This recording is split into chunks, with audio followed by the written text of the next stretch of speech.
అధ్యక్ష,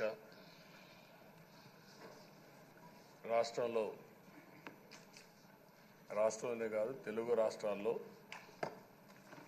అత్యంత సీనియర్ శాసనసభ్యులు మీరు ఒకరు.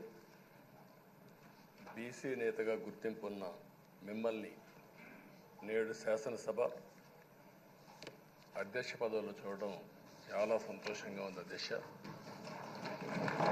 ఇంతవరకు మిమ్మల్ని సభలో ఇక్కడ చూసాం, ఈరోజు అధ్యక్ష స్థానంలో చూస్తున్నాం. చాలా ఆనందంతో చాలా గర్వపడుతున్నాం. అందరి ఆమోదంతో 16వ శాసనసభకు స్పీకర్గా ఏకగ్రీవంగా ఎన్నికైన మీకు నా హృదయపూర్వక అభినందనలు, శుభాకాంక్షలు. ఈరోజు ఇక్కడ చాలామంది కొత్త శాసనసభ్యులు వచ్చారు. ఒకసారి అయ్యన్న పాత్రుడు గారి జీవితాన్ని కూడా ఆలోచించుకోవాల్సిన, మీరందరూ తెలుసుకోవాల్సిన అవసరం ఉంది. మనందరి మాదిరిగానే ఆయన కూడా ఒక హంబుల్ కుటుంబంలో 1957 సెప్టెంబర్ 4వ తారీఖున ఉత్తరాంధ్రలో నర్సీపట్నంలో జన్మించారు. తల్లిదండ్రులు చింతకాయల వరహాల దొర చెల్లాయమ్మ గారు. యువత రాజకీయాల్లోకి రావాలని ఆ రోజు ఎన్టీ రామారావు గారు పార్టీ పెట్టిన మొదట్లో పిలిపిస్తే 25 సంవత్సరాల వయసుండే సమయంలో రాజకీయాల్లోకి వచ్చిన వ్యక్తి అయ్యన్న పాత్రుడు గారు.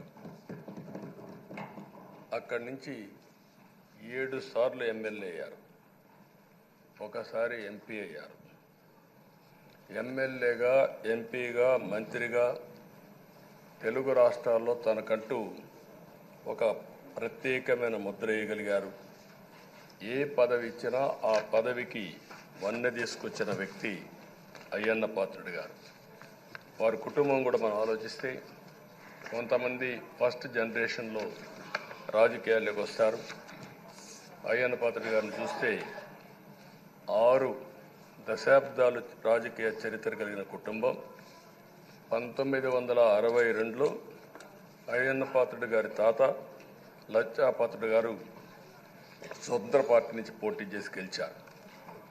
స్వాతంత్ర సమరయోధుడు గౌత లచ్చన్న సమకాలికునిగా పనిచేశారు. అదే వారసత్వాన్ని కొనసాగిస్తూ అయ్యన్న పాత్రుడు గారు ఇప్పటివరకు పనిచేస్తున్నారు.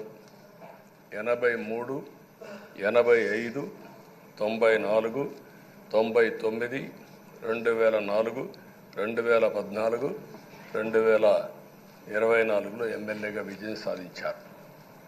నర్సీపట్నంలో తెలుగుదేశం పార్టీ పెట్టినప్పటి నుంచి వారే పోటీ చేస్తున్నారు. అది వారి యొక్క ప్రత్యేకత.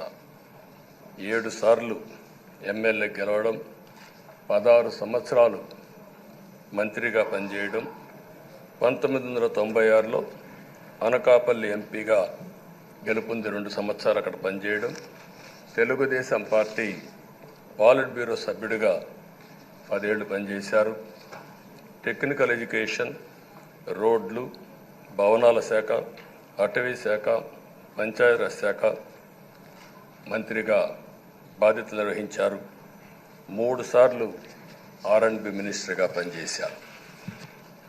అదేవిధంగా మనం ఒకసారి చూస్తే ఎప్పుడూ పోరాట యోధుడు, రాజీ పడని నాయకుడు, ఒక విశిష్టమైనటువంటి లక్షణాలుండే వ్యక్తి. తెలుగు రాష్ట్రాల్లో ఏ మారుమూల ఎవరిని అడిగినా అయ్యన్న పాత్రుడు గారిని గురించి చెప్తారు. 66 సంవత్సరాలు, ఇప్పుడు కూడా ఫైర్ బ్రాండే, చనిపోయే వరకు ఫైర్ బ్రాండ్గానే ఎక్కడ దాంట్లో రాజీనే లేదు. అదే మరి ఇంకొక పక్కన చూస్తే తనకంటూ ఒక ఇమేజ్. అదే సమయంలో లాయల్టీ ఫ్యాక్టరీలో కరుడు గట్టిన పసుపు యోధుడుగా పార్టీలో ఇంతవరకు ఉన్నారు, ఎప్పటికీ ఉంటారు. అది ఆయన ప్రత్యేకత. నీతి, నిజాయితీ, నిబద్ధత ఇవన్నీ ఉణికిపుచ్చుకొని రాజకీయం చేశారు.